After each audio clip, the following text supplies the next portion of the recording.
तुम्ही एकही जागा घेणार नसाल, पण त्यांनी आमची विनंती ऐकली नाही. एकही जागा आम्हाला सोडायची त्यांची तयारी नव्हती आणि अचानक त्यांनी आमच्याशी कुठली चर्चा न करता मीडियातून तो युती तोडणं हे नाही चांगलं. महानगरपालिकेचा फॉर्म भरण्याचा आजचा शेवटचा दिवस होता. त्यानंतर मात्र सकाळी महायुती न झाल्याची घोषणा छत्रपती संभाजीनगरचे पालकमंत्री संजय शिरसाट यांनी केली. त्यानंतर मात्र सर्वच पक्षामध्ये गदारोळ पाहायला मिळाला.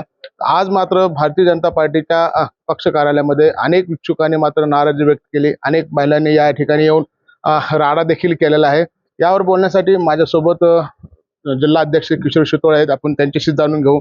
दादा, काय सांगाल? आज अनेक इच्छुक आले होते, नाराजी व्यक्त केलेले, काही महिलांनी राडा देखील केलाय.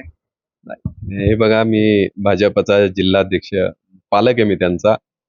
त्यांचं स्वप्न होतं निवडणूक लढायची, पण एक जागा, उमेदवार 12 हे केवळ भारतीय जनता पक्षात आहे. इतर पक्षांना उमेदवार नाहीयेत आणि 10 जणांनी नाराज होणं हे माझ्या कुटुंबातला सदस्य म्हणून त्याचा हक्क आहे. रागावणं त्याचा हक्क आहे. पण हा माझ्याकडे मला अभिमान आहे त्याचा, की माझ्याकडे एका जागेसाठी 12 कार्यकर्ते आहेत.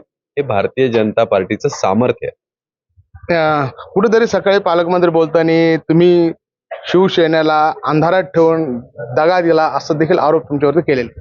माननीय पालकमंत्र्यांचा हा आरोप चूक आहे. मी स्वतः आमचे माननीय कॅबिनेट मंत्री अतुलजी सावे साहेब, माननीय खासदार कराड साहेब यांच्या सगळ्या आमच्या टीमच्या निर्णयानुसार मी काल शेवटी लेखी प्रस्ताव हा घेऊन माननीय आमदार केनेकर साहेबांसोबत पालकमंत्र्यांकडे गेलो होतो. पण शिवसेनेचं आपण पाहिलं असेल, जेवढ्याही बैठका झाल्या त्या प्रत्येक बैठकीत त्यांनी जागा बदलणे, गट बदलणे असं त्यांचं प्रत्येक नेत्याच्या मागणीनुसार दर बैठकीत होत होतं. म्हणून आम्ही काल लेखी प्रस्ताव दिला होता. पण आणि तो त्यांनी मान्य करून आज युती करायला पाहिजे होती. पण दुर्दैव आहे की आज त्यांनी मीडियात जाऊन एकतर्फी युती तोडण्याची घोषणा केली. आम्हाला खरोखर खूप आशा होती की आपण एकत्र हातात हात घालून जनतेच्या समोर जाऊ, पण आता मैत्रीपूर्ण लढूयात. दादा, मला सांगा, सकाळी त्यांनी चक्क तुमच्यावरतीच आरोप केलेला आहे की भारतीय जनता पार्टीचे जे स्थानिक आहेत त्यांनीच त्याला युती करायची नव्हती, त्याचमुळे ही युती तुटलेली. माझ्याकडे प्रस्ताव घेऊन आले, मला म्हणे तुम्हाला कळवतो. मी रात्री 10 वाजेपर्यंत वाट पाहिली, 11 वाजेपर्यंत पाहिली, सकाळपर्यंत वाट पाहिली. जे प्रस्ताव घेऊन गेले पुन्हा माझ्याकडे आलेच नाही. नाईलाजाने मला ही घोषणा करावी लागली. सर बघा, तुम्हाला मी एक उदाहरण सांगतो की सातारा, देवळाई, इटखेडा हा सगळा हिंदू बहुल भाग आहे. भाजप विचार परिवाराचा हा सगळा भाग आहे. संघ परिवाराचं इकडे सगळ्यात जास्त काम आहे आणि अशा ठिकाणी आम्ही विनंती करत होतो की अरे 4 जागातली एक जागा आम्हाला द्या. तुम्ही तिकडे आमदार आहात, तुम्ही 3 जागा लढवा. इटखेड्यामध्ये आम्हाला एक जागा द्या, कारण तिथे आमच्या विचारांचा सगळा जनता आहे आणि त्यांच्या मागणी आहे. तिथले कार्यकर्ते आमचे हे तुमच्या सोबत राहतील, पण त्यांनी एकही जागा सोडणार नाही हा हट्ट, मी उदाहरण सांगितलं, असा दर ठिकाणी त्यांनी हट्ट आणि आग्रह करत राहिले. आणि हे खरोखर भारतीय जनता पार्टीच्या कार्यकर्त्यांचा आमच्यावरही खूप दबाव होता की तुम्ही एकतर जागा मिळवा. आपलं 10 वर्षात वाढलेलं सगळ्यात मोठं संघटन आहे आणि तुम्ही एकही जागा घेणार नसाल, पण त्यांनी आमची विनंती ऐकली नाही. एकही जागा आम्हाला सोडायची त्यांची तयारी नव्हती आणि अचानक त्यांनी आमच्याशी कुठली चर्चा न करता मीडियातून तो युती तोडणं हे नाही चांगलं.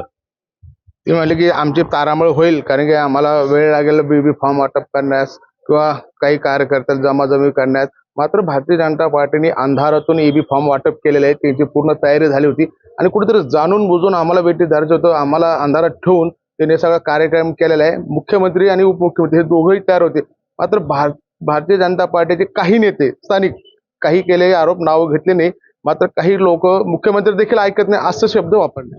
सर, मी जिल्हाध्यक्ष, माझ्या सहीनी फॉर्म जातो आणि हे सगळे फॉर्म तुम्ही आज जर ते आरओ ऑफिस इथे शहरात 11 आहेत, तुम्ही जर पाहिलं असेल तर या 11 कार्यालयांमध्ये माझा कोणताही 1 वाजेच्या आत फॉर्म गेलेला नाही आणि यांनी युती सकाळी तोडलेली आहे. म्हणजे मी त्याच्यानंतर मला तयारी करावी लागली, त्याच्यानंतर सह्या कराव्या लागल्या, फॉर्म भरावे लागले. त्याच्यामुळे हे म्हणणं चुकीचं आहे. हे जे आरोप केले त्यांनी की तुम्ही अंधारात राहून आमचा गेम केला किंवा ईबी फॉर्म वाटप केले, हे चुकीचे आहे. सर, असं असतं तर आम्ही कागदावर लिहून दिलं असतं का? कागदावर लिहून दिलेलं आहे आम्ही, स्पष्ट आहे. म्हणजे त्यात एक हवेत काही मी आरोप करतोय किंवा खोटं बोलतोय असं नाही. कागद त्यांच्याकडे आहे आमच्या सहीचा. बरं, काही तुमचे जे घटक पक्ष आहे रिपब्लिकन पार्टी, त्यांचे कार्यकर्ते इथे येऊन त्यांनी देखील किंवा एक प्रकारचा रोष निर्माण केला होता, की घोषणाबाजी देखील केली आहे, की आम्हाला सत्तेत सहभागी करून घेतले नाही, आम्हाला जागा दिल्या नाही, असं देखील त्यांनी थोडं आंदोलन केलेलं आहे, बॅनरबाजी देखील फाटलेली.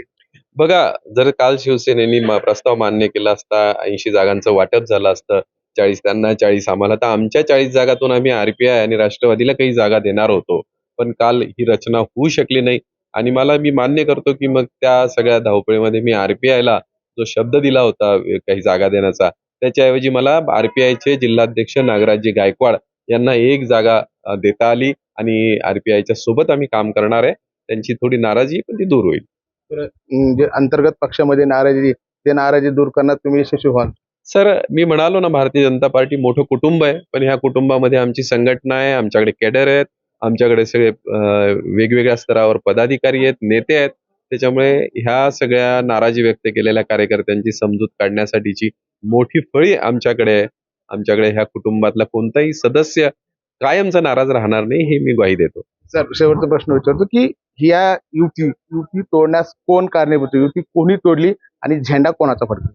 मला बिलकुल कुणावरही आरोप करायचा नाही. माझं म्हणणं आहे फक्त, की हट्ट न सोडता थोडं सामोपचाराने आपण दोघांनी म्हणजे आम्ही दिलेला प्रस्ताव त्यांनी स्वीकारला असता, तर नक्की युतीमध्ये एक चांगलं आपण लढणं हे करू शकलो असतो. पण आताही आम्ही भांडणार नाही. आम्ही समाजाच्या समोर आमच्यासाठी शिवसेना काही प्रतिस्पर्धी आमचा नाही, विरोधक नाही. आम्ही विकासाच्या मुद्द्यावर समाजासमोर जाऊ. समाज कमळाला विश्वास देणारा हा कमळ आहे हे जनतेला माहित आहे. ते आम्हाला आशीर्वाद देतील. आज माझी इच्छा आहे युतीचा महापौर व्हावा, पण कमळा अधिक संख्या आली तर जिल्हाध्यक्ष म्हणून कमळाचा महापौर व्हावा. नक्कीच आपण पाहिलं तर हे होते किशोर शिवतळे. जरी युती तुटली असली तरी आमचे प्रतिस्पर्धी म्हणून आम्ही शिवसेनेला पाहत नाही, आमचे सहकारीच आहेत.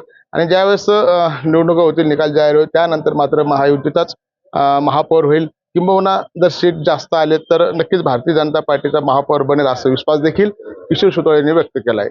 संजय आहेर, लोकशिवाय न्यूज, छत्रपती संभाजीनगर.